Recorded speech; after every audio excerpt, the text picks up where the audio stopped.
It's a Skoda Octavia, Tango Hotel 5, Skoda Octavia, speed 70.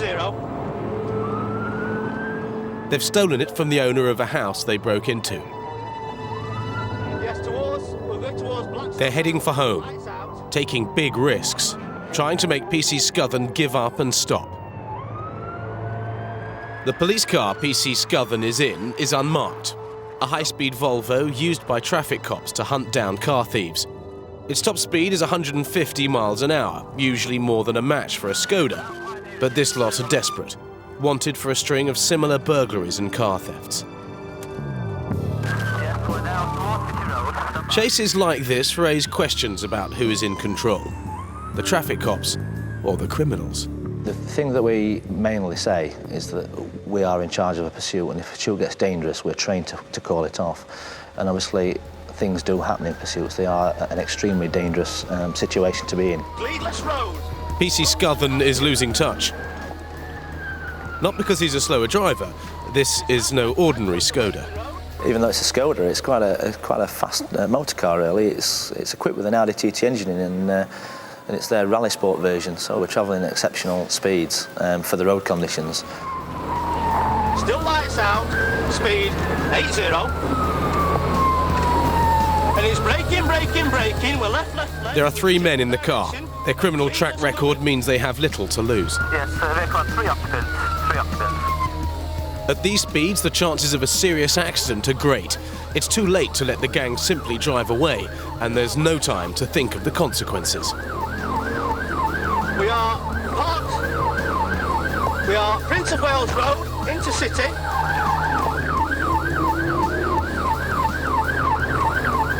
Stand by. You don't have time to be frightened, you're just concentrating on the road. Bearing in mind that I'm in an unmarked Volvo with just grill strobes and headlamp flash. You're looking all around you, you're looking for other vehicles protruding into the road, pedestrian activity, other vehicles coming onto it.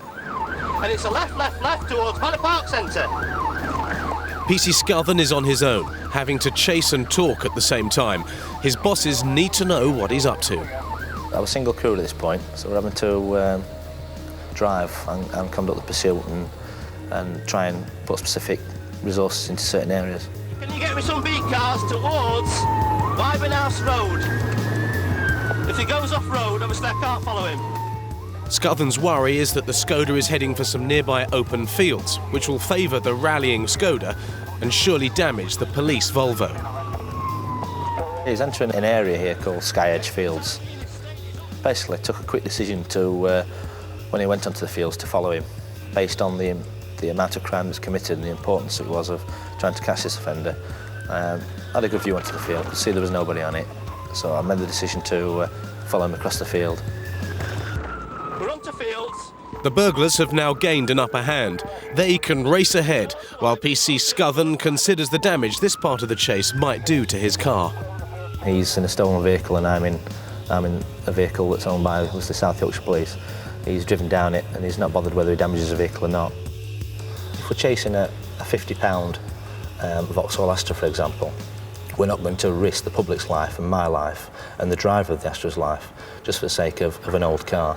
If we're dealing with someone who obviously committed a very serious offence, then obviously we're looking at running that pursuit longer. We are back towards City Road. By the time he reaches the bottom of the hill, Scothen has lost touch with the Skoda. It's away, gone. The chase is over. The pursuit was terminated, but after an area search we found the car abandoned, not too far away.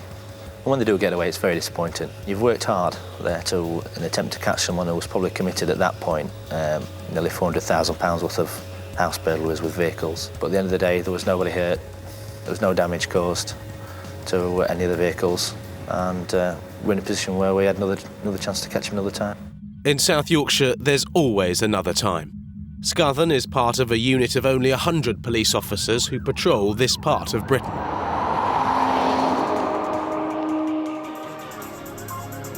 Traffic cops are part of every motorist's daily life. Flashing blue lights in the mirror are guaranteed to set hearts racing, whether or not the law has been broken. What's your name? Chasing car thieves and picking up the pieces is only part of the job. South Yorkshire's traffic cops must go beyond that. Slow down. They're people who want to actually make a difference and an impact on reducing the killed and seriously injured people on our roads. And it's difficult because people's attitudes in relation to driving have changed. People are far more likely now to take risks. Leading the fight against those who take risks is PC Jed Barton. He's been applying the rules of the road for more than a decade. Hello? Hello, yes. Yes? Barton is renowned for his attention to detail, a stickler for the law, the enforcer.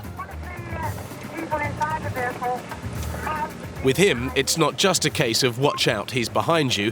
PC Barton's even got eyes for drivers coming towards him, if they're on the phone. Ford Focus in front at blue van, driver on his mobile phone. He doesn't like people who take calls on the move. If he's still on his mobile phone when we get behind him, obviously we can stop him and have words. Obviously there's a good chance that he won't be.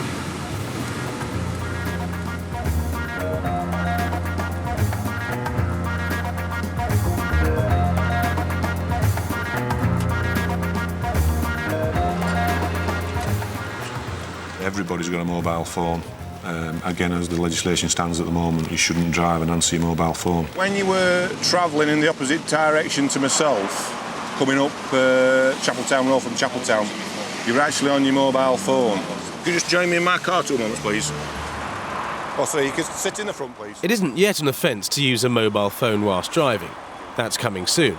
But the enforcer has ways to punish mobile phone users. Just let me turn that down a little bit. If I can just introduce myself, I'm PC Barton from the Central Traffic Department. Pleased to meet you. Pleased to meet you. Not under these circumstances. Fair enough. What I'm going to do is I'm going to deal with the matter by way of a non-endorsable fixed penalty ticket. Okay. What that means is that it's a fixed fine of £30 to be paid within 28 days. There's no points on your driving licence. It's a way of, shall we say, reminding you, educating you that, That's fine, it's that you all should right. be. Obviously, as I've said, I appreciate in today's society. I mean, I've got a mobile phone myself. No, I've got an hands-off thing as well, but... Perhaps you shouldn't be telling me that you've got an hands-free system in the car. No, it's not in the car. All right. It's one I bought it, but Right. it gets in the way as well, so... Fair enough. Non-endorsable fixed penalty tickets, exactly the same as if you'd been parked on yellow lines. Right. PC Barton hasn't parked on a yellow line, but he has stopped near the brow of a hill, and it's almost the evening rush hour. To be quite honest with you, but it rung, so I answered it, so Right. that's... Left-hand indicator, pull up, hazards on, phone call. You know, you can do your business, you're safe, your car's safe, etc, etc. Right, all right. Thank you very much for your time. You're welcome. Okay, bye-bye. See you.